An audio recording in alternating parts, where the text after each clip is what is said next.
Hello, I'm Dr. Mitra Motamedi. I'm a family physician practicing in Vancouver. My focus is mental health and ADHD. So let's talk about a question I get all the time. Are ADHD medications addictive? This is such an important topic, and unfortunately, there's still a lot of confusion, not just among the general public, but even among healthcare professionals. So here's the truth. When taken as prescribed, stimulant medications used for ADHD are not addictive. Let me explain. Unlike substances like opioids or alcohol, ADHD medications don't cause physical dependence. That means your body doesn't go into withdrawal if you stop taking them. You might miss the positive effects, like better focus and emotional regulation, but that's not the same as addiction. You will be dependent on living better. That's just wanting to feel better. These medications have actually been used safely for decades, especially in children. Many people pause treatment for various reasons and restart later without any issues. If they were truly addictive, stopping and restarting wouldn't be so simple. Also, these medications don't build up in your system. They only work on the days you take them. If you skip a dose, it's usually out of your system within 24 hours. You may feel a bit more tired or scattered, but you will return to your baseline. Okay. Even short-acting stimulants, which we typically don't recommend as a first choice, are not addictive when used as prescribed. So it's time to move beyond the fear and stigma. For people with ADHD, these medications can be truly life-changing. So what about misusing or abusing stimulant medications? First, it's important to understand the difference between misuse and abuse. Misuse means taking a medication in a way that's not exactly as prescribed, such as using someone else's prescription, or taking a higher dose than recommended, or diverting your own prescription to others. Abuse involves intentionally using the medication for non-medical purposes, typically to get high or for recreational reasons, and often in risky patterns or combination with other substances. Let's talk about misuse first. Misuse happens, and research shows it's more common in certain groups and situations. Among younger adults aged 18 to 25 years, in recreational or party settings, especially when combined with other substances, with short-acting or immediate-release stimulants, which are more prone to misuse due to their fast onset, in individuals without ADHD who think stimulants will enhance their cognitive or academic performance, and among those with co-occurring substance use disorders. There is evidence of stimulant misuse and diversion among college and university students. Studies show that between 7 to 17% or even higher report misusing prescription stimulants, often to boost focus, academic performance, or recreationally. But here's something important.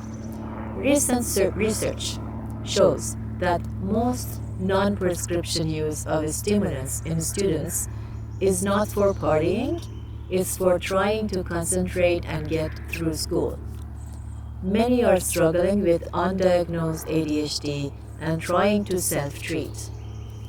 One study in 2010 found that students who misused the stimulants were 7 times more likely to screen positive for ADHD than those who didn't misuse. Among individuals diagnosed with ADHD and taking medication as prescribed, the risk of misuse is very low. Having ADHD in itself does not increase the risk of misuse or non-medical use. misuse risk comes more from other factors, not from having ADHD alone. Let me share from my own experience. I've had patients feeling guilty about misusing their medications, when really they were trying to manage their symptoms more effectively. Often, they were undertreated, either on the wrong type of stimulant, like a short-acting one that wore off too fast, or the dose that was too low. Unfortunately, many healthcare providers are still hesitant to prescribe stimulants, or when they do, they prescribe in a suboptimal doses, leaving patients to struggle unnecessarily. So this tells us something crucial. Healthcare professionals must approach this issue without judgment and with curiosity. Is this a true misuse, or is it an unmet clinical need? We need to ask the right questions and help people get the right diagnosis and treatment. Now, what about diversion?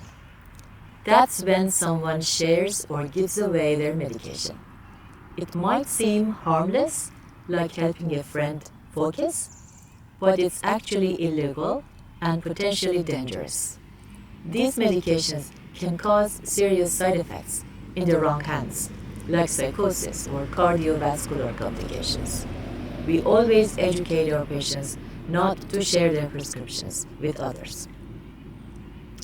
Misuse is often about functioning better, especially when ADHD is undiagnosed or undertreated. But abuse, which I'll talk about next, is a different story, with different risks and different motivations. What does abuse mean? It's when someone uses a medication to get high in ways it wasn't intended, like snorting it, injecting it, or taking much more than prescribed. Importantly, non-stimulant ADHD medications don't produce a high which makes them unlikely to be abused. I'm talking about non-stimulant ADHD medications. So, long-acting stimulants are especially designed to release the medication slowly over time, and this reduces the risk of a high and makes them less appealing for abuse. That's one of the reasons we typically prefer long-acting stimulants, like Vyvanse or Concerta or Focrest. Short-acting stimulants are usually avoided in individuals at higher risk for abuse, unless there's a clear medical reason to use them. The topic of ADHD and addiction is very important, and I'll be diving deeper into it in my upcoming videos. So another question is, do ADHD medications increase the risk of addiction to other substances? The answer is no. Treating ADHD with medication, especially long-acting stimulants, actually reduces the risk. Untreated ADHD can lead people to self-medicate with alcohol, cannabis, or other substances to cope with symptoms like restlessness and anxiety. Proper treatment lowers the risk by reducing the need to self-medicate and can even support quitting. When children with ADHD are treated earlier on and consistently, it reduces the chance of using substances later, and treatment can improve substance use disorder treatment outcomes too. While simply having ADHD increases the risk of developing a substance use disorder, research shows that consistent and appropriate treatment does not add to this risk. In fact, there are no studies showing an increased risk of substance use disorder when ADHD is properly treated with long-acting stimulants. You may ask, do I build tolerance to ADHD medications? That's a very common question. The answer is not in the way people do with addictive substances. Here's what often happens. When someone first starts a low-dose of an ADHD medication, they may feel a noticeable effect for the first few days. Then it may feel like the medication stops working and they need a higher dose. This isn't a true tolerance. It usually means the dose is still too low and hasn't reached the therapeutic level yet, and we need to optimize the dose. ADHD medications need to be carefully adjusted to find the right dose for each person. Once the right dose is found, it typically stays effective for a long time. There are some exceptions. After several years on being on the same medication, it may start to feel less effective. This could be due to a mild tolerance, but more often it's probably related to changes in metabolism, lifestyle, or new stressors in life. In those cases, we may adjust the dose or switch to a different class of medication for a better result. In my next video, I will answer a few more of the questions about ADHD treatment, like safety in pregnancy, does it change my personality, etc. Thank you for watching.